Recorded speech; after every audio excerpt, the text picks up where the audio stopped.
अच्छी कहानियाँ सुनाना पसंद करता हूँ, झूठ बोलने से बचता हूँ। मैं आपको 3-4 छोटी-छोटी कहानियाँ सुना रहा हूँ। ये सारी कहानियाँ सच्ची हैं, एक-एक प्रतिशत सच्ची हैं, पर मैं किसी का नाम नहीं लूँगा। जिनकी कहानी है उनका नाम नहीं लूँगा, उनकी प्राइवेसी का मामला है। पर हाँ, सच्ची कहानियाँ हैं। अच्छी बात है कि इन कहानियों के किरदार हम लोग नहीं बने, ईश्वर करे हम कभी ना बने, लेकिन कहानियाँ सच्ची हैं।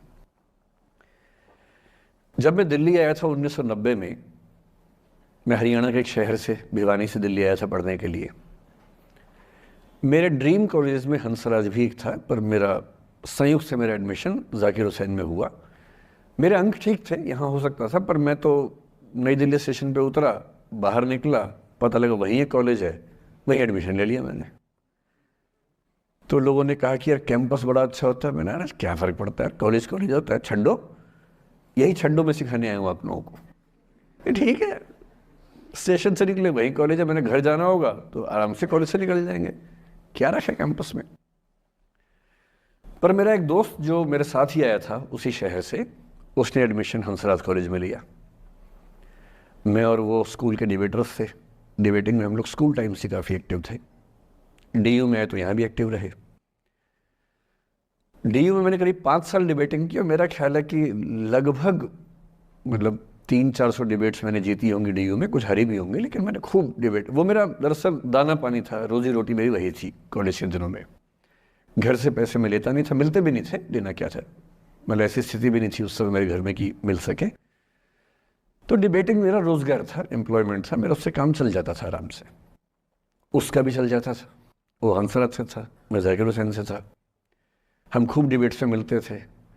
अक्सर ट्रॉफी या तो हम जीतते थे या वो जीतता था, कोई भी जीते रूम पे ही आती थी क्योंकि हम रूममेट्स थे, एक साथ ही रहते थे। वो मुझसे योग्यताओं के मामले में 21 था, बल्कि अगर वो 21 था तो मैं 15 ही रहा हूँगा या 12 रहा हूँगा, 22 या 21 तो नहीं रहा हूँगा, मुझसे बेहतर था योग्यताओं में, बड़ा अच्छा व्यक्ति था। ग्रेजुएशन के बाद मैंने एमए हिंदी साहित्य में एडमिशन लिया, जबकि बीए ऑनर्स हिस्ट्री में किया था मैंने। उसने तय किया कि वो कुछ और करेगा, प्रोफेशनल कोर्स करेगा, नौकरी करेगा, तो वो चला गया दिल्ली से। मैं दिल्ली में रहा। फिर मैं एमए के बाद तैयारी करने लगा यूपीएससी की। तब तक मैं यूजीसी जेआरएफ कर चुका था। पहला अटेम्प्ट दिया, प्रीलिम्स हो गया। मेंस मेरा 96 के मेंस की बात कर रहा हूँ, मेंस शुरू होने वाला था, 2 दिन रह गए थे। करीब 10 दिन पहले वो मेरे पास आया हुआ था दिल्ली में, मिलजुल के अच्छे से बात करके गया था। उन दिनों उसका एक प्रेम संबंध कहीं हमारी ही एक मित्र के साथ चल रहा था। हम सब दोस्त थे, तो उनमें से 2 लोगों का आपस में एक अफेयर था। मुझे नहीं पता क्या हुआ, लेकिन मेरे मेन एग्ज़ाम से 2 दिन पहले रात को 12 बजे एक फ़ोन आया और ये बताया गया कि मेरे दोस्त ने फंदा लगा के अपनी जीवन लीला समाप्त कर ली है। वो दिल्ली से दूर था कहीं, और जिस व्यक्ति के बारे में मेरी राय ये थी कि उतना जीवट वाला व्यक्ति कोई हो नहीं सकता, जो जिंदगी से हार सकता ही नहीं, जिसके होने से कई लोग हमेशा जीता हुआ महसूस करते हैं, वो चुपचाप एक बंद कमरे में जिंदगी से हार गया। दबाव बहुत ज़्यादा था और वो दबाव झेल नहीं पाया। इस उम्र में ऐसा फेज आता है, कई बार आता है। ये एक कहानी है, हंसराज कॉलेज से ही जुड़ी है, इसलिए मैंने सोचा कि वहीं से बात शुरू करूँ। नाम जैसा कि मैंने कहा मैं नहीं बताऊंगा, तो नाम बताने का मतलब भी नहीं। और वो जिसकी मैं कहानी सुना रहा हूँ, आप लोगों के जन्म से पहले की बात है। आप तो सब 21वीं सदी वाले बच्चे होंगे ना, जेन ज़ी होंगे आप सब लोग, तो ये तो बहुत पुरानी बात है। एक दूसरी कहानी सुनाता हूँ। मैं आपको 2-3 कहानियाँ सुनाऊंगा, फिर उन सबका सार निकाल लेंगे एक साथ हम लोग।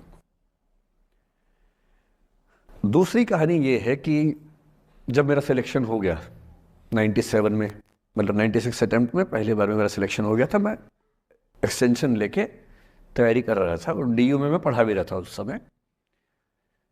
तब मैं शायद डीएवी कॉलेज में था या अग्रसेन, मैं 2 जगह पढ़ा है डीयू में, तो उनमें से किसी कॉलेज में पढ़ा रहा था उस समय में।